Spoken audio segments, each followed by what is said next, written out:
क्या आपने कभी सोचा है कि एक ऐसा देवता जिसका सिर हाथी का है, वो कैसे बना पूरे ब्रह्मांड का सबसे पहले पूजे जाने वाला देव?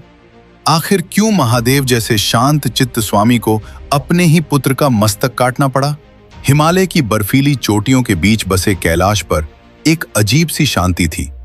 महादेव ध्यान में लीन थे और माता पार्वती एकाकीपन महसूस कर रही थी। उन्होंने सोचा कि क्यों न एक ऐसा रक्षक बनाया जाए जो केवल उनकी आज्ञा का पालन करे। उन्होंने अपने शरीर के उपटन और हल्दी से एक सुंदर बालक की मूरत गढ़ी और उसमें प्राण फूंक दिए। जैसे ही उस बालक ने अपनी आंखें खोली, कैलाश की फिजाओं में एक नई ऊर्जा दौड़ गई। उस नन्हे बालक की आवाज सुनकर पार्वती की आंखों में ममता के आंसू छलक आए। उन्होंने उसे गले से लगा लिया और आदेश दिया, पुत्र, मैं स्नान के लिए जा रही हूँ, तुम द्वार पर पहरा दो। मेरी अनुमति के बिना कोई भी अंदर ना आए। बालक ने हाथ जोड़कर कहा, जो आज्ञा मां। तभी वहां स्वयं महादेव का आगमन हुआ। वो अपने निवास में प्रवेश करना चाहते थे, लेकिन उस नन्हे बालक ने अपना हाथ आगे बढ़ा दिया। रुकिए, आप भीतर नहीं जा सकते। महादेव हैरान थे। उन्होंने शांत स्वर में कहा, बालक, मैं इस घर का स्वामी हूं, हट जाओ। पर बालक अटल था। मुझे केवल मेरी मां की आज्ञा का ज्ञान है और मैं उसे नहीं तोड़ सकता। महादेव के गणों ने उस बालक को हटाने की कोशिश की, लेकिन वो बालक साधारण नहीं था। उसने अकेले ही नंदी और शिव के समस्त गणों को धूल चटा दी। अब महादेव का क्रोध जाग उठा। उनके तीसरे नेत्र की चमक बढ़ने लगी। उनके त्रिशूल और बालक के बीच भीषण युद्ध छिड़ गया। अंततः क्रोध के वेग में महादेव ने बालक का शीश काट दिया। जैसे ही बालक का शरीर बेजान होकर गिरा, पूरा ब्रह्मांड कांप उठा। माता पार्वती जब बाहर आईं और अपने पुत्र को रक्त में लथपथ देखा, तो उनकी चीख से पर्वत डोलने लगे। मेरा पुत्र, तुमने मेरे निर्दोष पुत्र को मार डाला। उनका वात्सल्य अब विनाशकारी शक्ति में बदल गया। उन्होंने आदि शक्ति का रूप धारण कर लिया और सृष्टि का अंत करने का निश्चय किया।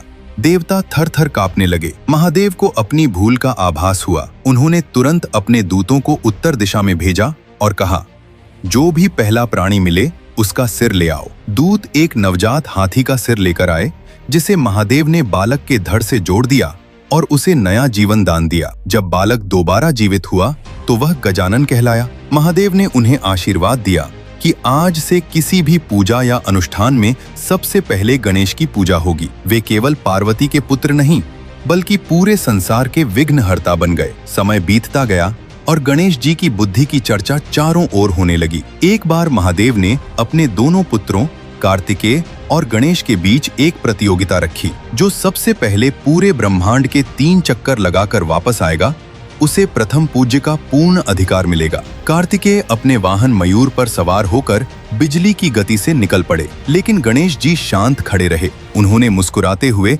अपने माता पिता के चारों ओर 3 चक्कर लगाए और उनके चरणों में झुक गए। जब पूछा गया क्यों, तो उन्होंने बड़ी विनम्रता से कहा, मेरे लिए तो मेरे माता पिता ही मेरा संपूर्ण ब्रह्मांड है। उनकी इस कुशाग्र बुद्धि को देखकर महादेव गदगद हो गए और उन्हें विजेता घोषित किया। गणेश जी का जीवन केवल शक्ति का नहीं, बल्कि ज्ञान और धैर्य का भी प्रतीक है। उनकी शादी रिद्धि और सिद्धि के साथ हुई, जिनसे उन्हें शुभ और लाभ नामक 2 तेजस्वी पुत्र प्राप्त हुए। लेकिन उनकी यात्रा यहीं समाप्त नहीं हुई। जब महर्षि वेद व्यास को महाभारत जैसा महान ग्रंथ लिखना था, तो उन्हें एक ऐसे लेखक की तलाश थी जो बिना रुके उनकी वाणी को शब्दों में ढाल सके। गणेश जी तैयार हुए, लेकिन एक शर्त पर। व्यास जी को बिना रुके बोलना होगा। व्यास जी ने भी पलटकर शर्त रखी कि गणेश जी हर श्लोक को समझकर ही लिखेंगे।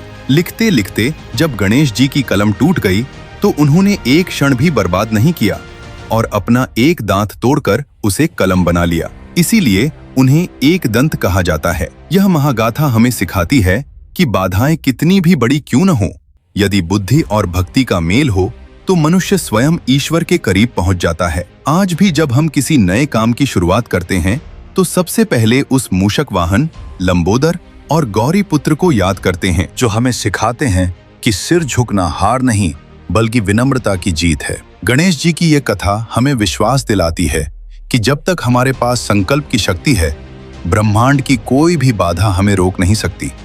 वे केवल एक मूर्ति नहीं, बल्कि हर भक्त के हृदय में धड़कने वाला वो भरोसा है जो कहता है, सब मंगल होगा।